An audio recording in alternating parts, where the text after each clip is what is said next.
अधूरा ज्ञान पूरे समाज में अपना ही नहीं, अपने परिवार और अपने संस्थान सबका मान सम्मान मिटा के रख देता है। जैसे कि एक उदाहरण मैं बता रहा हूँ। अपना ये उत्तर प्रदेश बलरामपुर से सटा हुआ है और वहाँ राजतंत्र जब हुआ करता था तो उस समय राजा के पास नेपाली कुछ आते थे अपने फरियाद को लेकर के, अपनी समस्याएं वो बताते थे, लेकिन नेपाली भाषा कोई जानता नहीं था। तो एक समस्या आती थी कि उनकी समस्याओं का निराकरण कैसे किया जाए। एक दिन बैठक हुई, मीटिंग लिया अपने मंत्रियों का, और उन्होंने कहा कि अगर कोई यहाँ से एक मंत्री जाए नेपाल में और नेपाली भाषा सीख करके आए तो स्वाभाविक है वो जब कोई आएगा तो हमें उसका अर्थ बताएगा, तो निराकरण आसानी से हो जाएगा। एक मंत्री को उसकी जिम्मेदारी दी गई है। अब मंत्री को काम छोटा लगने लगा। महत्वपूर्ण ये है, यही से समझने वाली बात है। उस मंत्री को वो काम छोटा लगने लगा।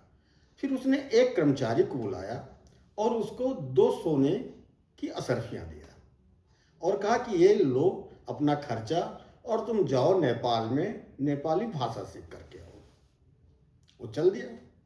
सामान्य सा कर्मचारी था, आज्ञा का पालन भी किया। बहुत चलता गया और इस दौरान उसकी एक असरफिया खाने पीने में खर्च हो गई। अब उसको लगा कि मैं तो कुछ सीखा नहीं। अब जब एक असरफी बचा है, वापस भी मुझे जाना है, तो क्या करें? लौट जाना चाहिए। फिर वो एक पेड़ के नीचे बैठा। बैठते ही उधर से 2 नेपाली आ रहे थे, आपस में कुछ बात करते हुए।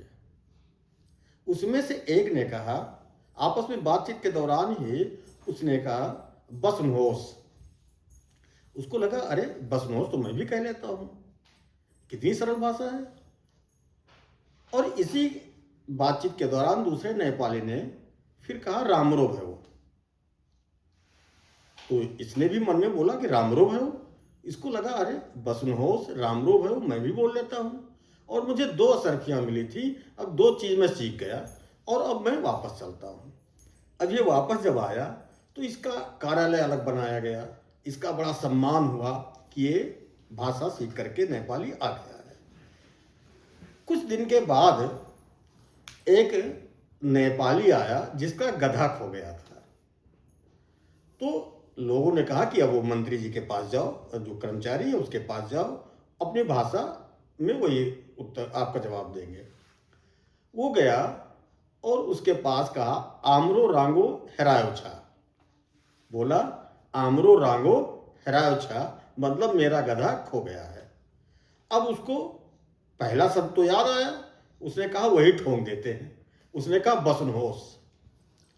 अब बसनहोस का मतलब होता बैठ जाओ। अब वो नेपाली तो समझ गया कि ये शायद साहब व्यस्त हैं, तो इस नाते मुझे बैठने कह रहे हैं, तो वो बैठ गया। थोड़ी देर बाद फिर उसने कहा आमरो रांगो हेरायो छा। तो इसने दूसरा शब्द जो याद किया था वो कहा रामरो भयो। रामरो भयो का मतलब होता है अच्छा हुआ। अब आप समझ सकते हैं कि वो आया था अपनी समस्या लेकर। उसने कहा मेरा गधा खो गया है, मतलब आमरो रांगो हेरायो छा, मेरा गधा खो गया। इसने कहा बसनहोस, तो एक बार तो बैठ गया। दोबारा फिर जब उसने कहा कि आमरो रांगो हेरायो छा, तो इसने कहा रामरो भयो, मतलब बहुत अच्छा हो गया। अब वो नाराज होकर के वहीं उनसे लड़ाई करने लगा। फिर ये बात राजा तक पहुंची और फिर उसी की बदनामी नहीं हुई, उस मंत्री की बदनामी हुई, उस राजा की बदनामी हुई कि वहाँ कोई भी हमारी भाषा को समझने वाला नहीं है। इसलिए हमेशा हमें यह ध्यान रखना है कि अधूरा ज्ञान कभी भी हमें अपना मान सम्मान नहीं दिला सकता है। इसलिए हम वही भाषा का उपयोग करें जिसमें हमें अपना पूरा ज्ञान हो, पूर्णता हो, तभी उसका उपयोग करें। अधूरे ज्ञान से अपमान और सिर्फ अपमान मिलेगा। आगे सोच आपकी। धन्यवाद।